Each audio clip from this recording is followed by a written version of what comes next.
Olá, salve Maria Santíssima. Salve Maria! Eu me chamo Beatriz. Eu me chamo Jonathan. E este é mais um episódio do nosso podcast. Iniciamos as nossas orações invocando a Santíssima Trindade. Em nome do Pai, do Filho e do Espírito Santo. Amém. Ave Maria, cheia de graça, o Senhor é convosco. Bendita sois vós entre as mulheres, e bendito é o fruto do vosso ventre, Jesus. Santa Maria, Mãe de Deus, rogai por nós, pecadores, agora e na hora de nossa morte. Amém. Pai nosso que estais no céu, santificado seja o vosso nome. Venha a nós o vosso O reino seja feita a vossa vontade, assim na terra como no céu. O pão nosso de cada dia nos dai hoje, perdoai as nossas dívidas, assim como nós perdoamos nossos devedores, e não nos deixeis cair em tentação, mas livrai-nos do mal. Amém. Em nome do Pai, do Filho e do Espírito Santo. Amém. E um corte breve para os nossos comerciais. Se você gostaria de comprar peças verdadeiramente com espírito católico, com delicadeza e com qualidade, você que é mulher, você que é uma senhora ou uma senhorita, você pode acessar ateliêpiedoso.com.br. Lá também temos véus, terços e imagens sacras. para que você possa adquirir também a nossa seção de artes sacras, encomendas também, e você pode acessar isso no mesmo site, correto? Sim. E qual é o tema do nosso podcast? 10 regras para um bom casamento. Nós pensamos bem sobre o título desse podcast. Primeiro ia ser coisas que aprendemos em um ano de casamento.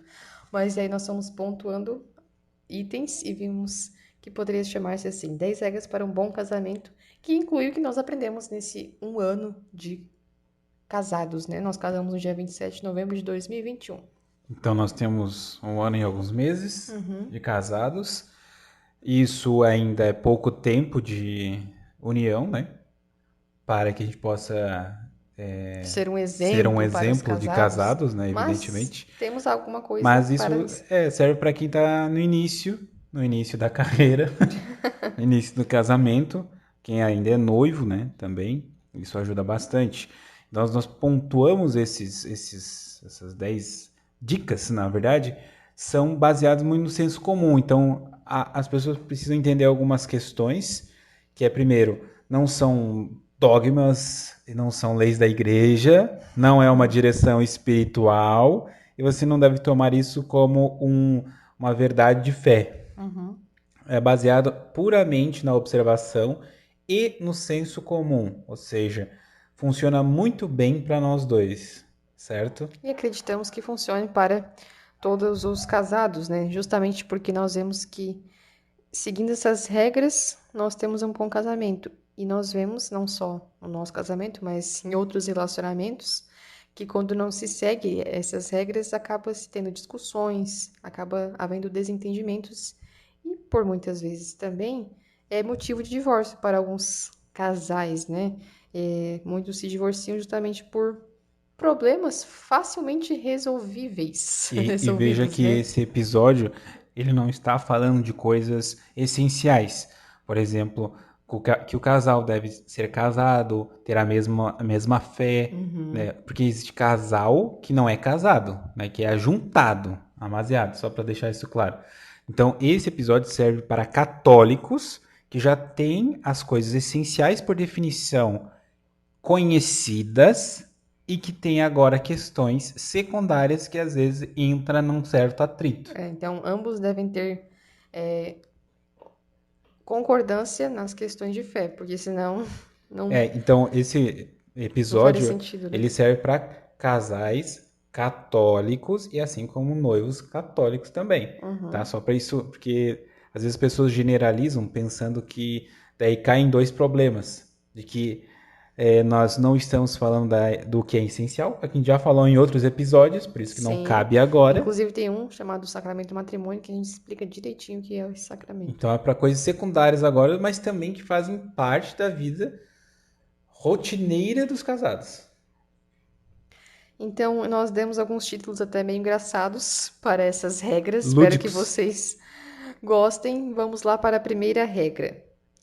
Ouça com atenção e não deduza coisas alheias. O que significa isso, Jonathan? Isso é uma regra que serve, no geral, para tanto o homem quanto para a mulher, que é o seguinte: o que é dito por alguém não é necessariamente o que você está entendendo. Tá? Em outras palavras, nós atribuímos o que nós entendemos do que o outro diz baseado na nossa interpretação. Isso é um erro que a gente sabe as raízes, né? Ela tem raízes liberais e protestantes, que é uma livre interpretação de tudo, não só da escritura, mas do que o outro está dizendo. Verdade. Então eu atribuo ao pensamento, perdão, atribuo ao meu pensamento, a minha interpretação, tornando a minha interpretação objetiva.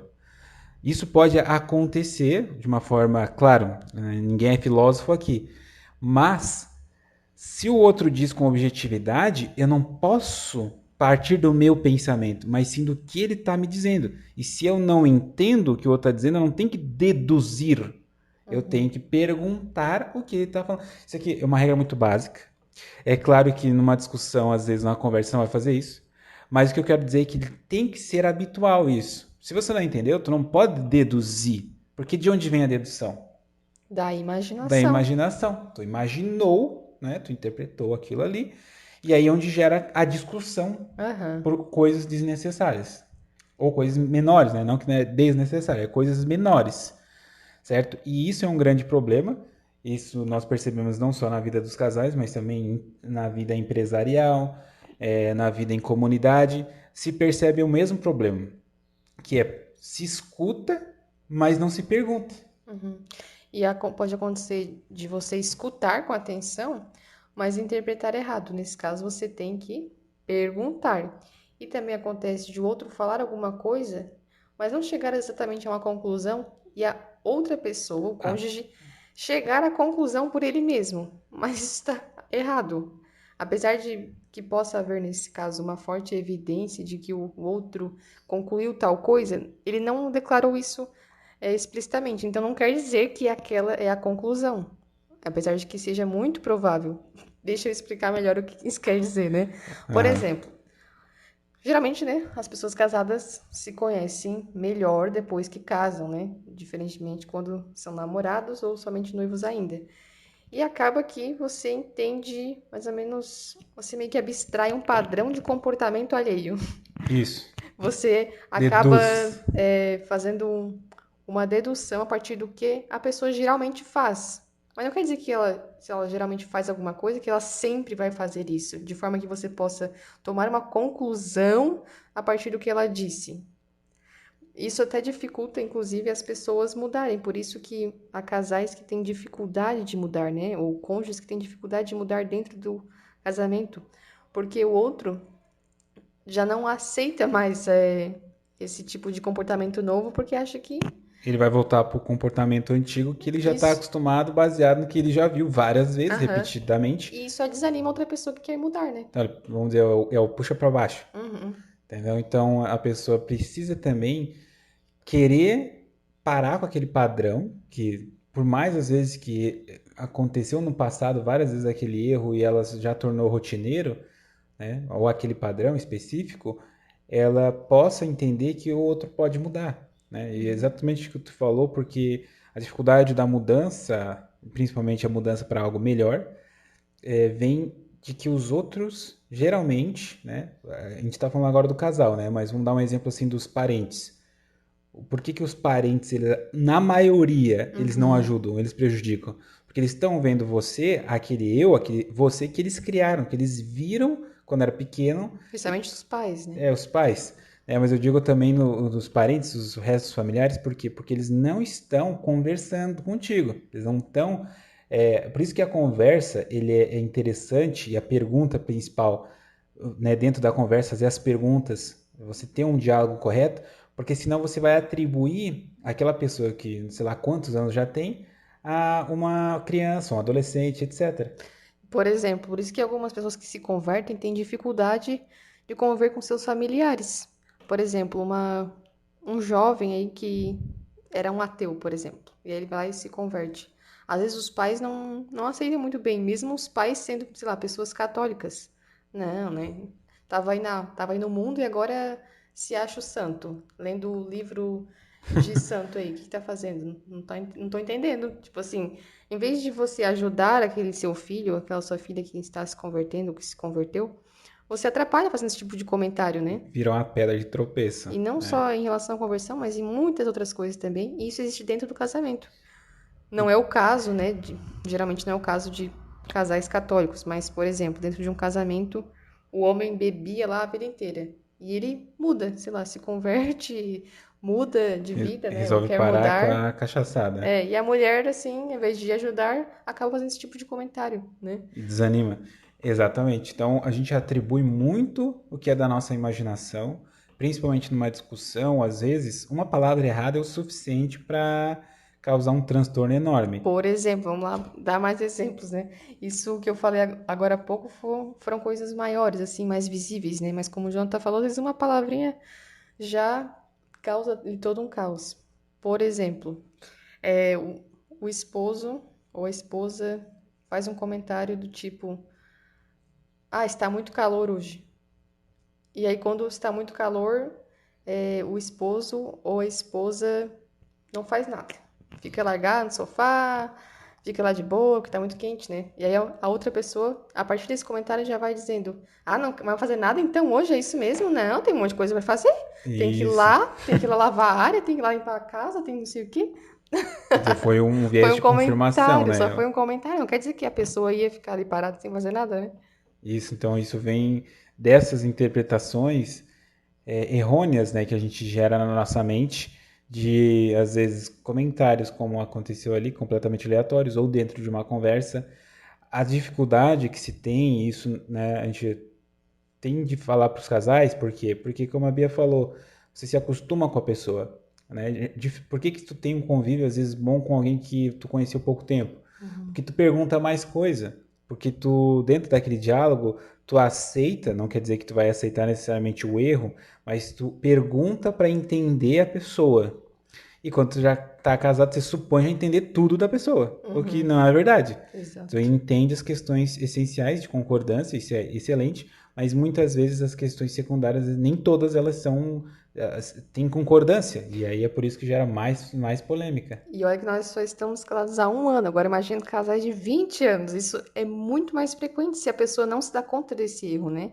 Graças a Deus, nós nos damos contas desse erro, né? E tentamos mudar agora a partir disso. Mas já temos esse problema também, já tivemos, né? Então, essa primeira regra se refere à comunicação, e a segunda regra também se refere à comunicação, porque a comunicação é a base de tudo, né? O diálogo é muito importante no casamento. E a segunda regra é: se algo te incomoda, fale. Ah, isso aí é mais, eu penso que é para os homens, porque numa observação que eu No já nosso caso, fiz, não. não é nosso caso, assim, mas é assim, a tese é assim, conforme o homem vai envelhecendo, nós homens, nós temos uma tendência a se fechar com os problemas e resolver muito com o sacrifício cotidiano, né? Por uma questão de não querer mostrar fraqueza, né? Também, porque quando tu tá dizendo que algo te incomoda, tu tá declarando uma certa fraqueza.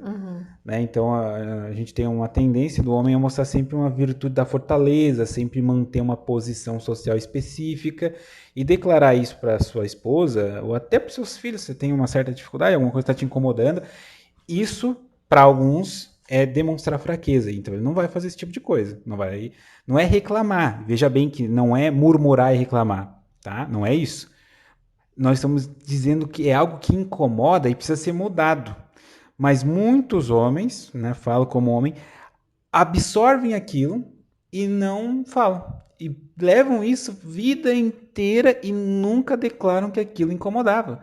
E às vezes se irrita, às vezes tem algum problema que está lá atrás e não é resolvido e impede de resolver problemas no hoje, no presente. Mas isso também é muito comum das mulheres.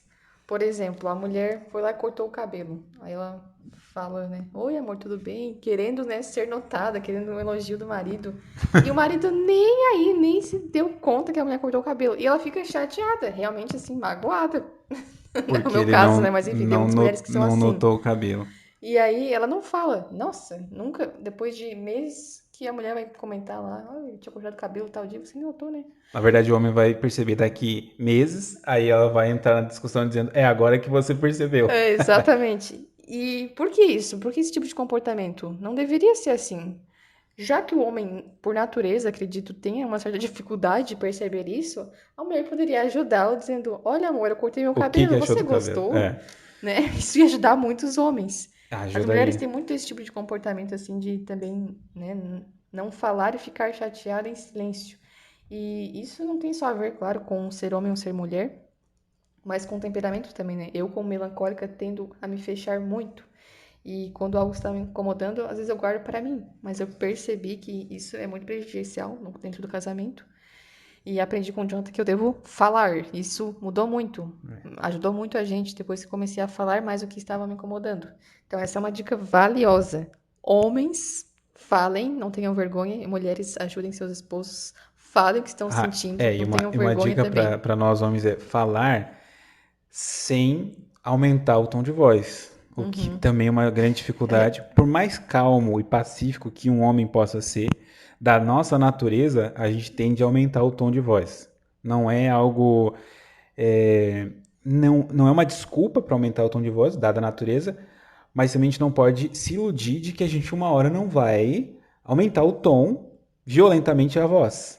Então a gente tem que reconhecer que existe isso para mudar, para ter um tom sereno, né? Na hora de uma discussão, principalmente quando se está irritado.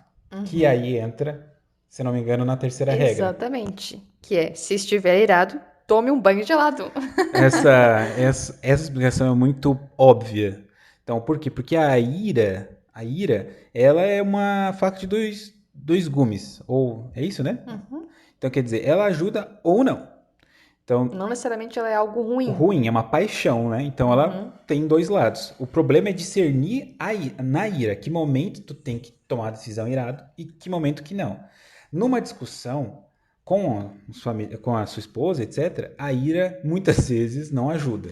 Ela Inclusive, prejudica. ela meio que te desequilibra racionalmente, né? Ela nubla a sua visão. Isso. E acaba que você vai acabar discutindo, irado, e não vai levar a lugar nenhum aquela E daí a discussão. pessoa, evidentemente, não vai escutar alguém berrando. Sim, até porque a pessoa irada também já não tem mais raciocínio e acaba que A bola de a neve. discussão aumenta ainda mais.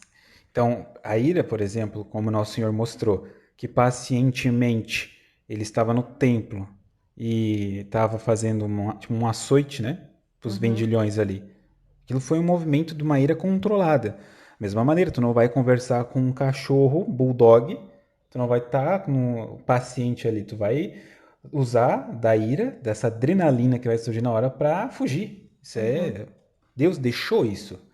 Só que, como nós somos racionais, tem que sempre. É muito difícil mesmo. Ele não é algo que é simples. Porque é como engolir uma brasa ardente. Porque quando você tá irado, é aí que você quer falar, Aí é que você aí quer que soltar. você quer soltar e discutir mesmo. Porque tu não quer passar por aquilo e deixar passar. Parece uma injustiça, né? Isso mesmo. Só que Então, a melhor justiça que você pode fazer é calar a sua boca.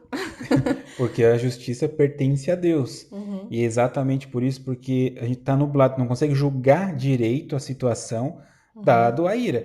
Tu consegue julgar situações como fuga, como sendo assaltado, ou situações muito extremas. É por isso que existe esse Sim, mecanismo. Se exatamente. não, numa situação usual, tu não precisa fazer esse tipo de coisa. Então, a ira fere muitas, os homens, né, no caso, mas as mulheres também ferem de uma outra maneira, que eu percebo, que é não necessariamente aumentando a voz, como eu falei ali anteriormente, mas é com coisas sutis.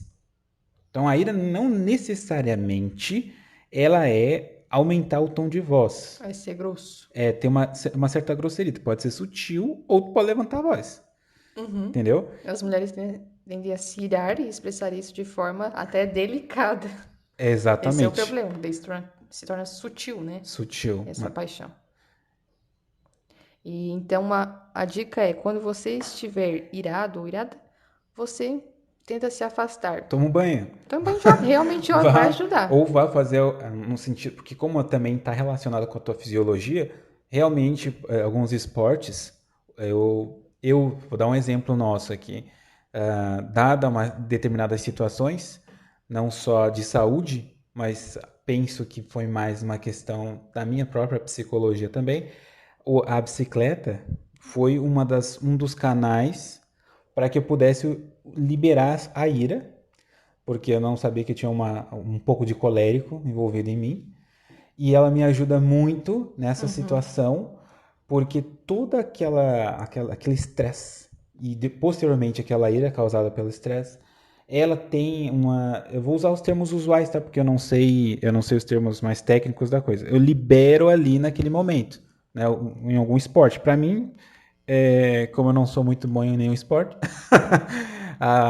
o ciclismo ele me ajudou bastante. E pode acontecer de os dois estarem irados ao mesmo tempo, e aí vai ficar ainda mais difícil, Aí eu, porque os aí, dois vão querer discutir aí e eu ninguém vai pega dar fogo. pausa. É. Mas você tem que mesmo, né, no momento de ira, pensar nisso, que não vai ajudar em nada aquilo. Então você tem que dizer ao outro: eu estou tão irado com você que eu não vou falar nada com você. Eu não quero falar Com contigo. licença. Realmente, porque você vai ferir a outra pessoa, às vezes por coisas que não necessariamente dependem dessa energia que tu tem ali com a ira. Agora, a quarta regra é: se coloque no lugar do outro. A conhecida empatia. A empatia, ela é realmente difícil, porque geralmente nós somos os coitados, As vítimas. as vítimas, o outro é o culpado, quando não é do teu problema, é de todos os problemas, né? Então a gente atribui a culpa ao próximo, o próximo é sempre egoísta e você é sempre o coitado.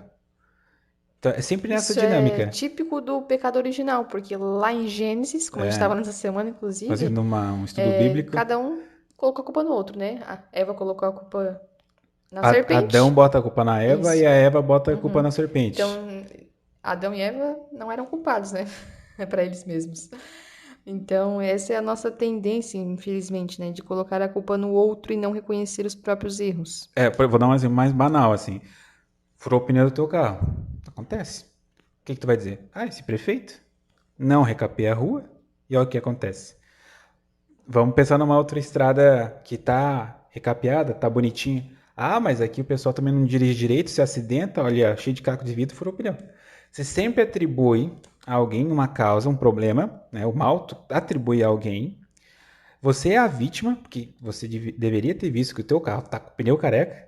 A gente sempre tem que ficar de olho, porque assim, ó, nós não necessariamente somos a vítima. Raramente nós somos a vítima. Nós temos uma parcela de culpa naquilo ali, que a gente não consegue perceber, porque a gente culpa o próximo, certo? Não se coloca no lugar dele, né? E acaba cometendo uma injustiça. Então, você se colocar no lugar do próximo auxilia no teu julgamento. Não é que tu vai passar a mão em cima do próximo e dizer, não, tá tudo bem, ele é um coitado também. Aí tu entra no outro erro. Em que lado ele tem culpa, em que lado ele não tem culpa. Esse discernimento é que, quando tu se coloca no lugar do outro, que te ajuda. A gente faz isso direto, né? De colocar a culpa no próximo É. e, por exemplo, no trânsito, inclusive. Tô lá dirigindo, o fulano não deu seta, Esse é o meu problema. você xinga o outro, mas não. Você já pensou se aquela pessoa às vezes não fez isso porque dentro do carro tinha um bebê chorando? E agora a gente entende melhor essa questão, né? É. Ou porque tinha alguém passando mal, enfim. Às vezes a gente tem que fazer esse exercício de pensar o melhor do próximo, inclusive, né? Exatamente. Não pensar sempre o pior, que é uma tendência muito E ruim isso. mesmo quando alguém te ataque, assim, porque nas epístolas ali, São João ele explica muito bem. Quando alguém te maldiz, você bendiz. Quando alguém te roga uma praga, né, na linguagem lá, roga uma praga, você ora por ela.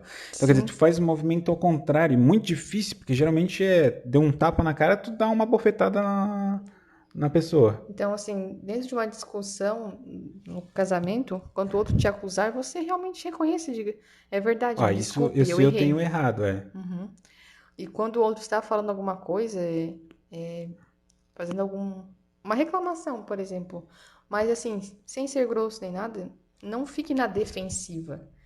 Tente entender o outro, né? Para que ele também possa estar sempre conversando com você. Porque se você se fecha, se você logo vai dizendo que você é a vítima, que não tem nada a ver isso que o outro está falando, essa pessoa não vai falar mais. E aí vai cair naquele problema que nós já falamos anteriormente, que é não falar, né? Uhum. Então, para que o outro fale, você precisa se colocar no lugar do outro e entender o que ele está falando. Porque se ele está falando é porque algo está incomodando, não é qualquer coisa. Não é Exatamente. assim, algo banal, é algo importante.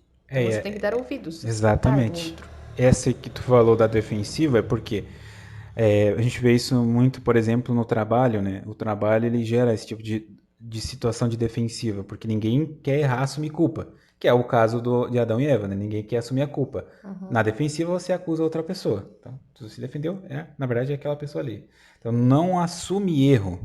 Nossa dificuldade é, por isso a confissão, ela tem um efeito secundário, que o efeito principal dela é limpar os nossos pecados.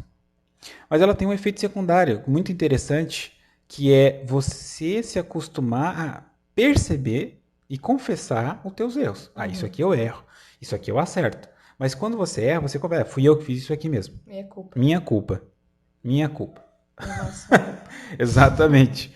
Então, as pessoas mais do mundo, elas têm essa dificuldade porque, por falta da confissão. Porque a confissão é obrigado, se não você não está confessando, ou seja, não tem matéria para confissão.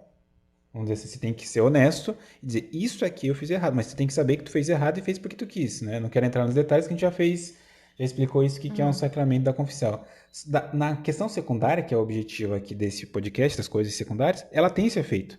E você discernir, ó, isso realmente eu sou culpado. Eu percebo esse erro em mim. Fazer essa autoanálise. Por quê? Porque daí você consegue se colocar no lugar do próximo também. Entendeu?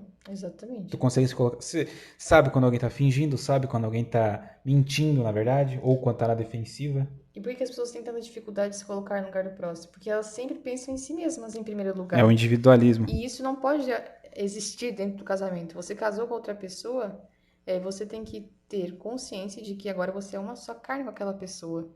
E que se aquela pessoa está ferida e ela está te falando que está ferida, você também deve se sentir ferida porque ela está. Vocês Ferida. são uma pessoa só agora.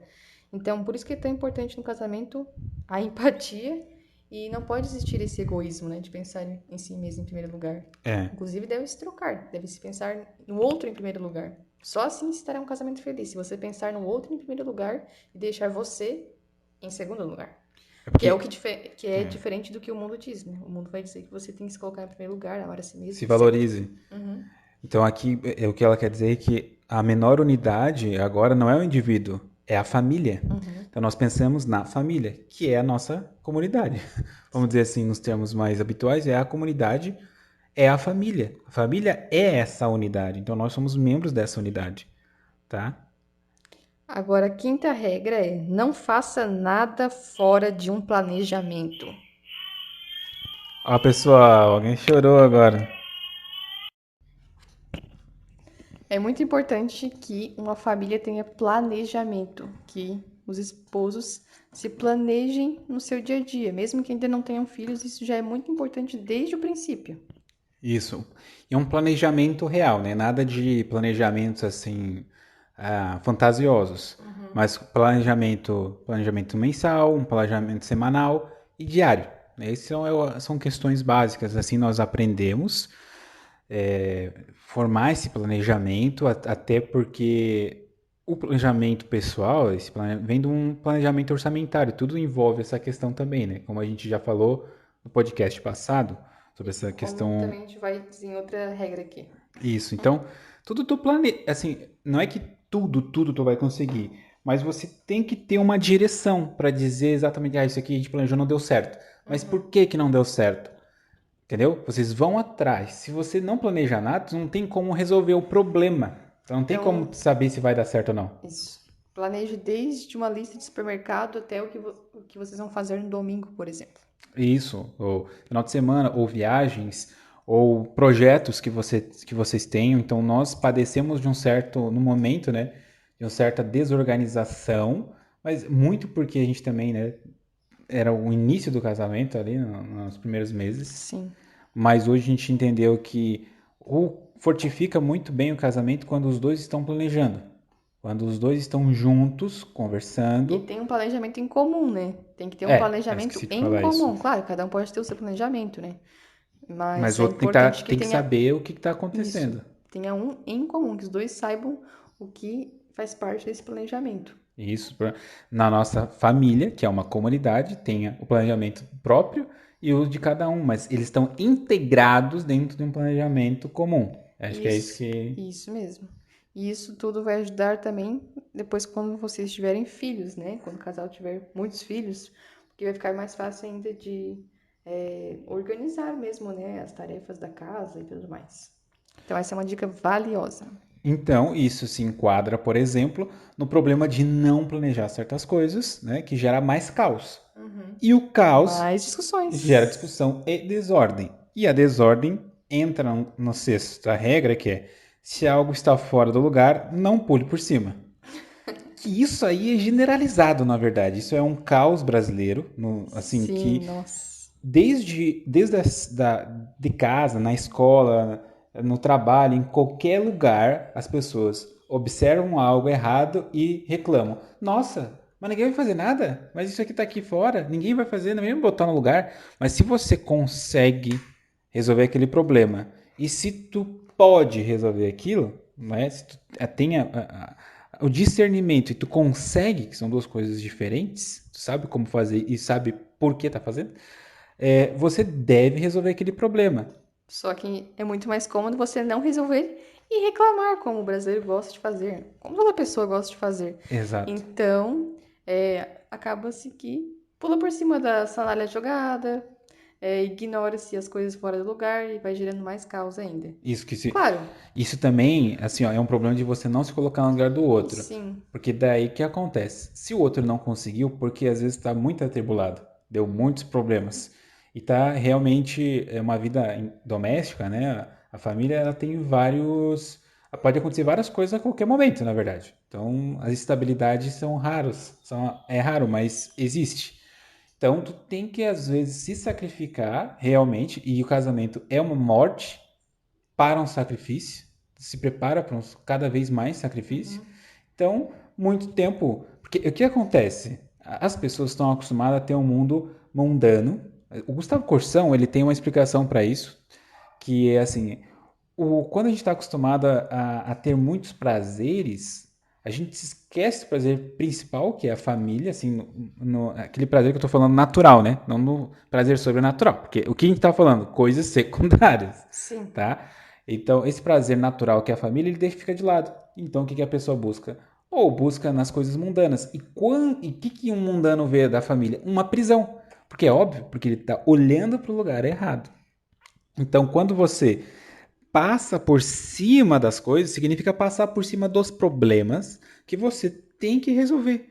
E por mais difícil que seja, mas você é a pessoa que tem que resolver aquilo. Não necessariamente a pessoa que vai conseguir resolver aquilo, mas você é responsável por aquilo. Então, são desde pequenas coisas como botar o chinelo fora, tá fora do lugar e alguém veio colocar no lugar, até problemas muito maiores. E assim, essas coisas mais aparentes, como o chinelo fora do lugar, as pessoas têm tendência de não colocar no lugar e deixa lá porque não foi ela que tirou do lugar esse chinelo, né, meu? Então eu Não vou fui deixar eu. aqui, né, pra pessoa aprender a colocar no lugar. Então eu vou deixar aqui porque é outra pessoa que tirou do lugar, vai ter que colocar de volta, ela vai aprender a colocar no lugar. Isso é uma atitude muito ridícula, né? Na Isso. verdade, as pessoas não se dão conta disso. Eu acho que estão ajudando o próximo, porque a outra pessoa vai lá acordar o chinelo. Mas a pessoa vai de má vontade, porque você vai reclamar daquilo. Enfim, não vai adiantar É muita que coisa. ele gasta energia reclamando da situação. Primeiro ele passa por cima, porque ele não resolve. Aí depois ele reclama daquilo que o outro não fez e que ele também poderia fazer e não fez.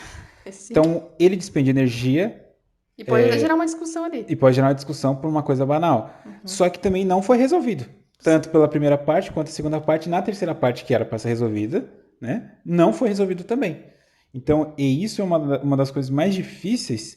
Por quê? Porque nós queremos descansar, né? Também. É óbvio, é evidente. Mas isso, quando tem um problema, você precisa se colocar no lugar do outro para às vezes ter que ajudar problemas que, por exemplo, seria da jurisdição da outra pessoa, mas você faz isso também. Você não deixa aquilo ali só porque foi o outro que deixou ali. Só porque o outro realizou aquele problema. Afinal, agora vocês são uma só pessoa, né? Pessoas casadas são uma só carne. Então, também é em relação a isso. Só que, vamos dizer assim, que isso ainda é fácil, né? Para uma pessoa que se incomoda com a desorganização, ainda que ela não goste de ter que tirar o chinelo que foi o outro que deixa jogado, ela, ouvindo isso, pode ir lá fazer e vai sentir um certo prazer porque ela gosta da ordem. Mas ainda há pessoas que não estão nem aí para desordem. Infelizmente, há pessoas que não se incomodam muito com a desordem. Apesar de que eu desacredito nisso e acho que interiormente a pessoa ela se sente incomodada sem perceber. E daí, se Mas, você está incomodado, é porque todas essas regras elas estão intrincadas uma na outra. aham, Porque se você está incomodado com essa ação, a gente está colocando o exemplo do chinelo, mas vale para tudo. Se você está incomodado com algo que outra pessoa faz ou deveria ou não faz e deveria fazer, você precisa falar com ela. exatamente. Então, há pessoas que não, não se sentem incomodadas com a desordem. Mas aí, então, vai incluir lá outra regra, né? De você falar para aquela pessoa que não se incomoda com a desordem que a desordem é um problema. Que isso Isso. afeta ela, mesmo que ela não se incomode, está afetando ela sem ela perceber. Porque a desordem universalmente gera caos e E a realmente traz entropia problemas. só aumenta. Isso. Para sétima regra, nós temos: se não estava na lista, não compre. Acho que nós já falamos isso no podcast passado. Sobre economia familiar, nós temos algumas dicas de planejamento financeiro. Isso, e isso também envolve uma questão da concupiscência. A concupiscência ela não é uma questão só da sexualidade da pessoa, mas assim a forma como ela se relaciona com as coisas. E é algo muito interessante porque nós tendemos a comprar coisas para satisfazer uma tensão inicial, um problema ali que não necessariamente aquilo vai resolver o teu problema, mas vai aliviar os seus sentidos. Então tu vai sentir um certo prazer, que não necessariamente é um prazer errado, mas ela tá na situação errada. É por Sim. isso que a gente compra por impulso. Por isso que quando eu dei o exemplo no episódio passado, quando a gente sai do almoço do trabalho, compra aquele docinho. Por quê? Tu já comeu. Por que tu precisa comprar aquele doce naquele momento? Uma Uma satisfação satisfação pessoal mesmo, né? pessoal, sabe? Ou questões assim de compra. Por que tu precisa comprar tal objeto naquele momento? Porque te dá uma certa satisfação. E qual é o problema disso numa família? Porque isso pesa no orçamento. Alguém vai dizer, mas é só um doce, é R$ 2,50, mas é todo dia. Ou então, ainda que não seja todo dia, né? Isso vai pesar de alguma forma lá no final. O que você poderia ter comprado com, sei lá, R$ 10 que você gastou em Um doce. doces em um mês? Pode ser uma coisa ridícula eu falar isso, mas R$ 10 vale alguma outra coisa que é mais significativo do que doces que se vão muito rápido. É porque aqui no Brasil parece que a gente tem essa tendência a não prestar atenção nos pequenos detalhes, nos valores pequenos, né? E acaba que a indústria sabe muito bem disso e, né, acaba utilizando dessa estratégia de marketing para pensar assim, não, mas foi só 2,50, R$ 5 não é nada. Mas veja que é dinheiro e pesa depois no orçamento esse tipo de situação. Então, sempre nós utilizamos agora uma questão assim de planejar gastos, né? Como a gente já falou, mas planejar o que nós queremos comprar, tanto da própria família, né? Quanto pessoalmente o que cada um precisa e declarar esse tipo de situação. Então, essa regra, ela inclui a outra regra, né? De não fazer nada fora do planejamento. Realmente, se vocês fazem uma lista de supermercado, né? Compre só o que está lá. E uma dica que nós damos aqui é usar um aplicativo chamado Bring. O Bring ele é um aplicativo de compra, né? Então você pode fazer uma lista de compra e colocar outra pessoa Compartilhar. compartilhar. Então, Isso é ótimo, ajudou bastante a gente. isso. Então vou dar um exemplo. Os dois estão ali, né? Cada um tem um aplicativo no seu celular e coloca o que precisa ser ele tem uma dinâmica. Começa a entender o que você compra. É bem Bem interessante. Ele inteligente vai esse te dando aplicativo. assim com que frequência tu compra tal coisa e você pode ir editando também. Assim, pode ser que nem a lista de compras esteja na programação do aplicativo, mas aí tu pode programar ele ali rapidinho, editar ele para colocar ali como opção para você. Então, isso é um aplicativo que ajuda bastante, porque daí tu tem discernimento do que tu está comprando.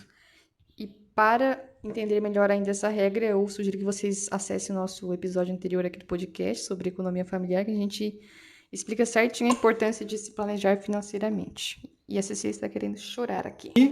Nós temos a oitava regra, se o outro está no buraco, não se jogue junto. Parece engraçado, mas não é. Então, aqui é uma regra assim, porque nem todos os momentos dos casados eles estão assim, um tá cansado, outro tá desanimado, outro está muito mais agitado, está muito empenhado em fazer certas coisas, projetos e etc. Agora, por exemplo, na vida de oração, muitas vezes um está mais cansado, o outro não está. Então, a gente tem que se ajudar a ir para cima, né, para o céu, que é o nosso objetivo na Terra, é ir para o céu. E não ficar estagnado. O outro não pode, por causa de um erro de um, ficar, é verdade, tudo bem. Não, vamos lá E que... infelizmente, né, por conta do pecado original, da nossa tendência pecaminosa, a gente tende a olhar o outro no buraco e dizer, ai, que legal, vamos jogar Vou ir junto. junto. Mas não deve ser assim, né? Você tem que analisar bem, né, a situação e ver o que você pode fazer para ajudar o outro a sair do buraco. Por Exato. exemplo, hoje eu estou um pouco cansado, não vamos rezar o rosário, vamos rezar só um terço hoje, pode ser?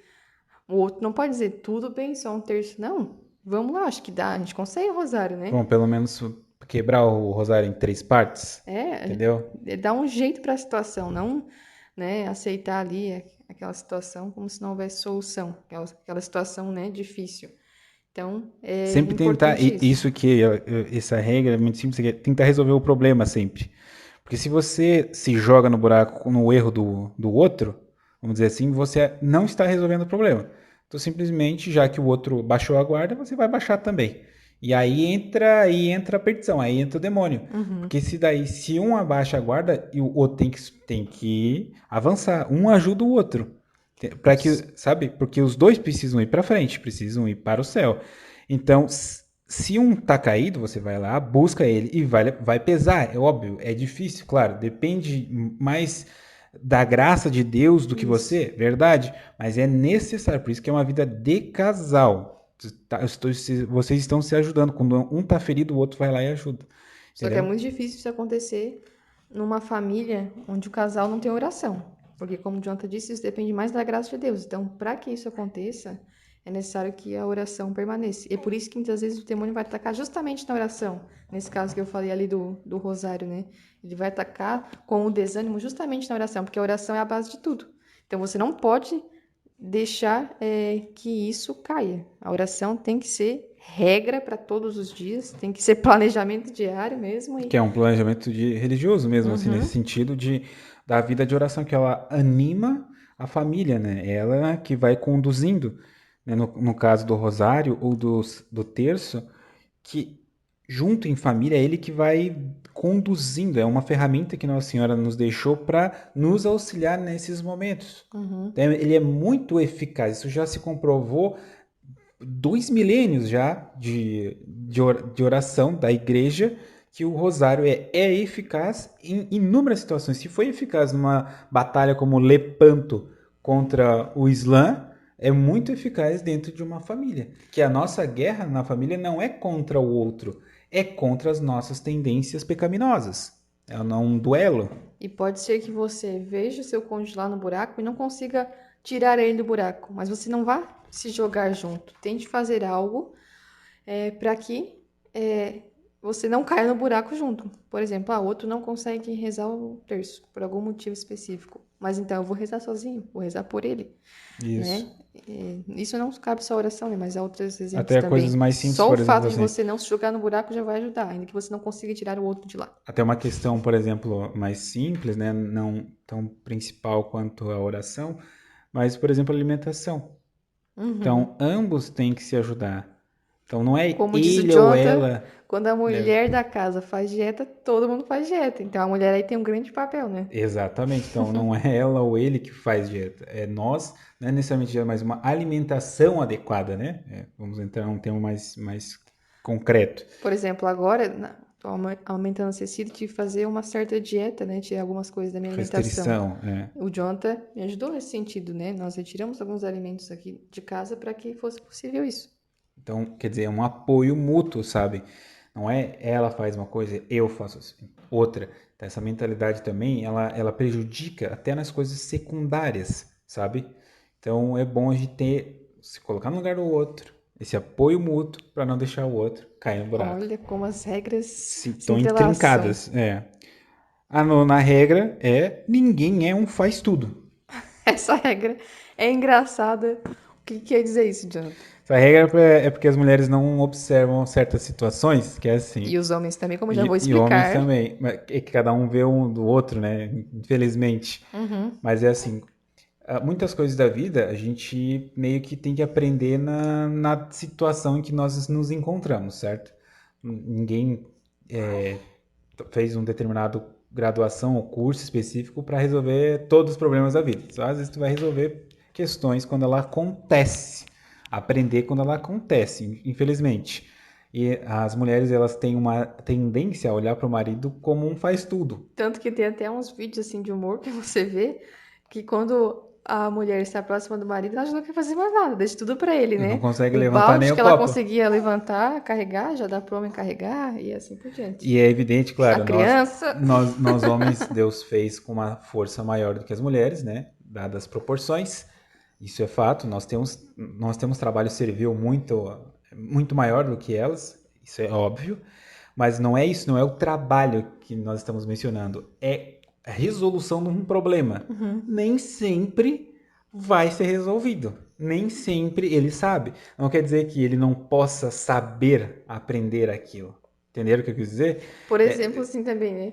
Ah, tem uma barata que o homem não tá em casa, mas eu vou ter que matar então. A mulher vai lá e mata, mas se o homem tá em casa, Nem a barata ela mata. nem a barata mata. Então, quer dizer, é olhar para o homem como um faz tudo. Por isso que existem essas propagandas de marketing, essas coisas assim de marido de aluguel, que é o faz tudo, né? Na verdade. Então, é porque numa determinada época, né, antigamente, era muito estimulada essa questão do homem faz tudo. O homem bom é o. Se é um homem bom, trabalha, ajuda em casa, faz tudo. Quer dizer, o homem faz tudo.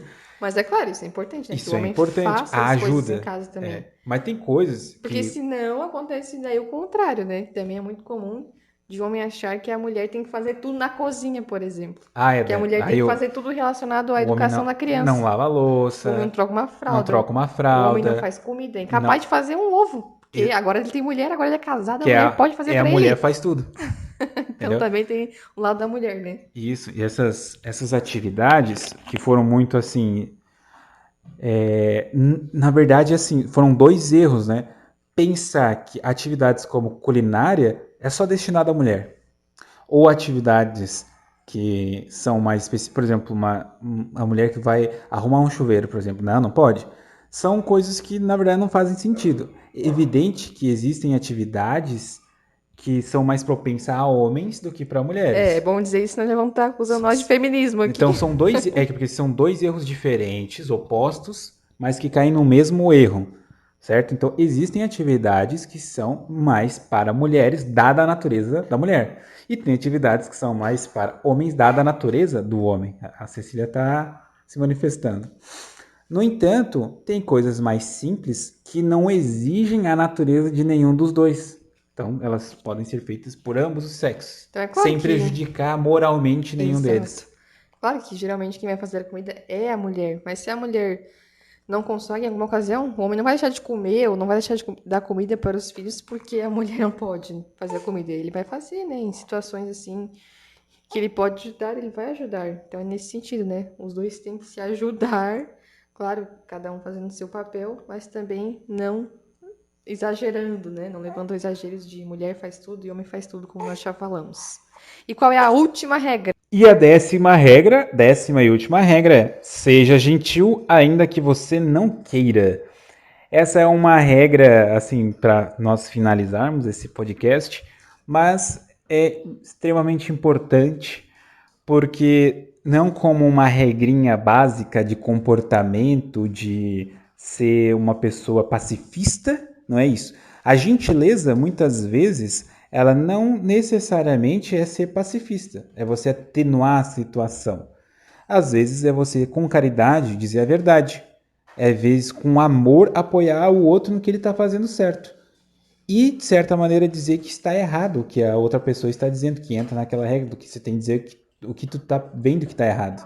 Então, essa gentileza, muitas vezes, a falta de gentileza prejudica muitas situações, em que às vezes a pessoa pede algo ou está falando sobre algo e você solta os cachorros no outro. Então, essa falta de comprometimento com o próximo também prejudica.